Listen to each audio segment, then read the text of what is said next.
What's up everyone, this is First MG. Ever since I actually posted the image of my shopping list that I actually did during my Memorial Day weekend, all those parts actually be brand new. That's going to actually be replacing my existing system I actually have right now, and that's actually going to be a more significant upgrade I actually did to my PC because it kind of needed it, because some games were actually kind of bottlenecking because my CPU was kind of holding back my graphics card and couldn't really push out all the frame rates that I actually do want to expect from it. And that's how it actually came to be. And then in order to make my workflow a lot more easier for all these video editing and some stuff I actually do with the PC with like 3D modeling and such, it's going to need a lot more power. And then that actually turned my decision point in order to buy all this parts I see actually see in the screen right now.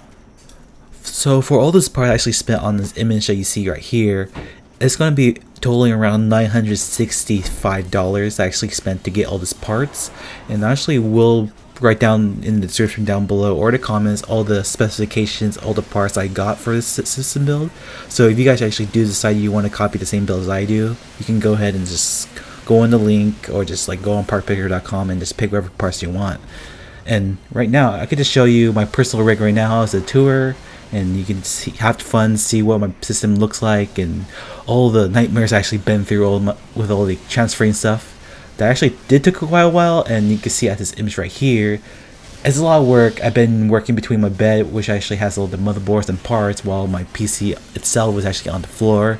And that's like take off the CPU, remove that one, and just do a lot of work behind it just to put in such, and have to go through all the trouble installing it, all the firmware updates, all the programs I need to put back in order to make the motherboard work. Then I actually went through the trouble of overclocking my 8700K up to around 4.7 gigahertz, which is actually going to be 1 gigahertz more than the clock speeds of the actual CPU itself.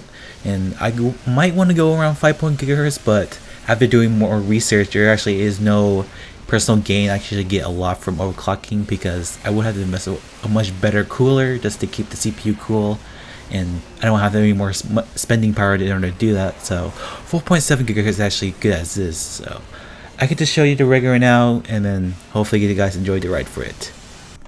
So right now you're seeing right now is actually my inner part of my PC.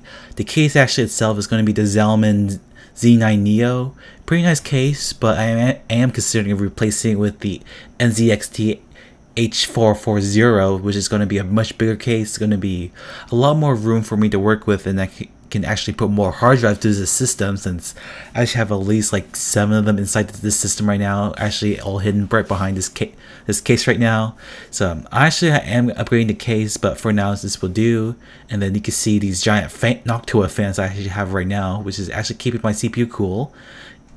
For the graphics card, which you see with the ROG logo is actually illuminating in RGB, that's actually going to be the Asus Strix GTX 1070, and that's apparently a bit overclocked around like 18 megahertz or gigahertz. I don't really remember how much I overclocked this thing because it's been a while, but this graphics card has been serving very well with most of the games I play, where I actually play out really good frame rates per second, but some games actually are a little bit more demanding, do kind of struggle behind it, but it's still playable. And then you can see my motherboard, which has really subtle RGB on there, and for the blue lights you see on top of the case, it's actually come with this blue LEDs fans which is on top of it, but that's actually going to be replaced soon with more Noctua fans just to keep the system a lot more cooler, and then it's going to be a lot more air coming and cooling the entire system, so it won't be like on fire or anything. Moving on to all my desk space, you can actually see right now I actually have dual monitors. The one on the left is going to be the BenQ monitor, which is around 1080p, and it's going to be the refresh rate of 60 Hz. And on the right, which is actually going to be my primary monitor, that one's actually also 1080p, but it has a refresh rate of 144. Keeps all the shooter games really nice and smooth, and for Elsword that you see right now, it's going to be a lot more smoother than what you see on my YouTube videos. So there's that. And then for the keyboard of choice I'm using for quite a while now, it's actually going to be the Logitech G710 Plus. Has cherry MX brown switches.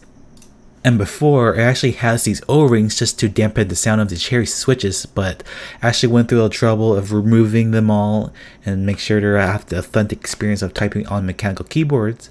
And on what you see on my right, you can actually see I actually have two mouses, and people might say like, what do you have two mouses in the first place? But I have my reasons why, because both mouses actually do serve for different purposes.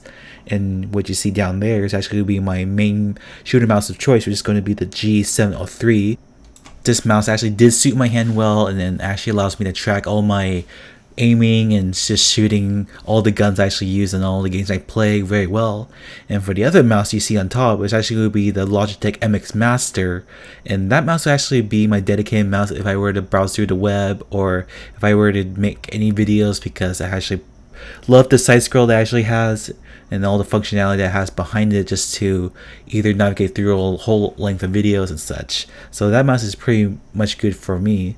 Hopefully you guys actually enjoyed this video. I know I try to keep this really short as possible, as I can actually talk about my entire system roughly around 30 minutes, but I don't know, I really don't want to waste your time just to know all my parts I have right now.